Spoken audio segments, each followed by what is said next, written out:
Nabi Muhammad harus banget ya. Oke, yang tidur, yang masih baring-baring, angkat kepalanya. Ya. Assalamualaikum warahmatullahi wabarakatuh. Waalaikumsalam warahmatullahi wabarakatuh. Yang belum menjawab salam saya, tolong dijawab. Karena menjawab salam itu hukumnya adalah wajib. Seperti Allah berfirman pada surat An-Nisa ayat 86. A'udzu billahi minasyaitonir rajim. Bismillahirrahmanirrahim. Wa idza qaytum bi tayyiatin fahayyu bi ahsana minha aw rudduha. Innallaha kana ala kulli syai'in hasiba.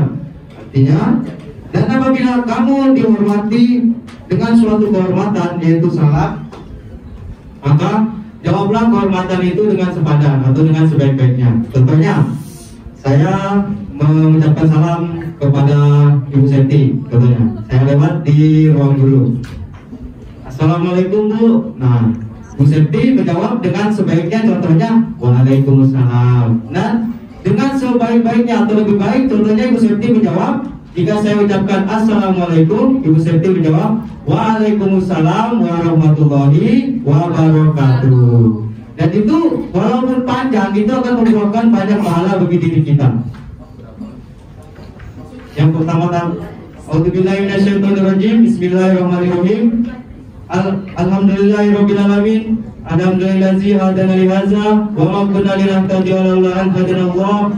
Laqad ja'at rusulu rabbina bil haqq wa nudu atilkumul jannatu uristumuha bima kuntum ta'malun. Asyhadu an la ilaha illallah wa asyhadu anna Muhammadan abduhu wa rasuluh sallallahu alaihi wasallam wa ala alihi wa ashabihi amma ba'du. Yang pertama-tama dan yang paling utama, marilah kita panjatkan puja dan puji syukur kita kepada Allah yang mana telah melimpahkan banyak rahmat dan hidayahnya sehingga kita dapat menghadiri acara pada pagi hari ini dengan sehat walafiat. Perlu kita ketahui mengapa kita harus mensyukuri atas nikmat yang telah diberikan oleh Allah. Karena mengapa? Karena kita sebagai umat muslim, sebagai hamba Allah, kita di sini hanya diperuntukkan untuk mensyukuri, bukan untuk menghitung ataupun membalas atas nikmat yang diberikan oleh Allah. Seperti pada peserta lain yang telah disampaikan bahwa jika langit-langit itu menjadi kertas dan pohon-pohon yang ada di dunia ini menjadi pena dan laut-lautan dan air sungai itu menjadi tintanya, itu tidak akan cukup untuk menulis nikmat yang telah diberikan oleh Allah. Kenapa kita wajib mensyukuri? Karena nikmat yang telah diberikan oleh Allah itu akan dipertahankan pada diri kita. Dan bahkan karena kita mensyukuri nikmat yang diberikan oleh Allah, Allah akan menambah nikmat yang diberikan tersebut. Contohnya saya ambil contoh kecil aja, nikmat sehat. Jika Allah mencabut nikmat sehat pada diri kita, kita tidak bisa melakukan aktivitas seperti biasa. Contohnya kita menghadiri sekolah seperti biasa, kita melakukan olahraga, melakukan aktivitas sehari-hari. Dan jika sudah nikmat sehat itu diberikan kepada kita, kita harus menggunakannya sebaik-baik mungkin. Contohnya kita gunakan untuk melaksanakan sholat 5 waktu, untuk melakukan kebaikan lainnya. Mengapa melakukan sholat 5 waktu? Karena sholat itu adalah tiang agama. As-sholatu imaduddin. Sholat adalah tiang agama. Ibaratkan saja sebuah rumah tanpa tiang pasti akan roboh. Begitu juga kehidupan kita. Kalau kita hidup tanpa sholat pasti akan hancur kehidupan kita. Jadi membedakan orang iman dengan orang muslim yaitu adalah sholatnya. Selanjutnya, saya salawat serta salam tidak lupa saya aturkan kepada junjungan Nabi Muhammad SAW, yang mana atas jeripaya beliau, atas perantara beliau, yang agama yang hak ini, agama yang suci ini, yaitu agama Islam ini, yang dulu asalnya jauh dari Mekah Madinah sampai datang ke Indonesia ini. Itu tidak lepas dari jeripaya beliau, dari perantara beliau. Dulu di zaman Nabi melaksanakan ibadah, melaksanakan sholat itu sangat sulit karena banyak rintangan, banyak cobaan. Sekarang gampang. disediakan masjid yang megah, penerangan cukup, dan bahkan ada kipas angin, ada AC. Begitu kita mendengar azan, Allahu Akbar, Allahu Akbar, azan sudah bunyi, masih main HP. Belum selesai azannya, pas sudah selesai, La ilaha illallah, azan sudah selesai, mengatakan, nunggu komat, nunggu komat.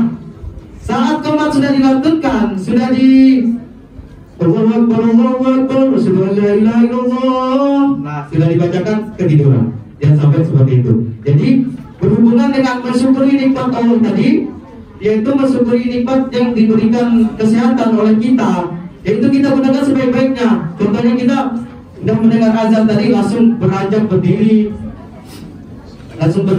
mengambil air wudhu. Jika rumahnya dekat masjid, langsung pergi ke masjid. Seperti itulah yang dinamakannya orang iman.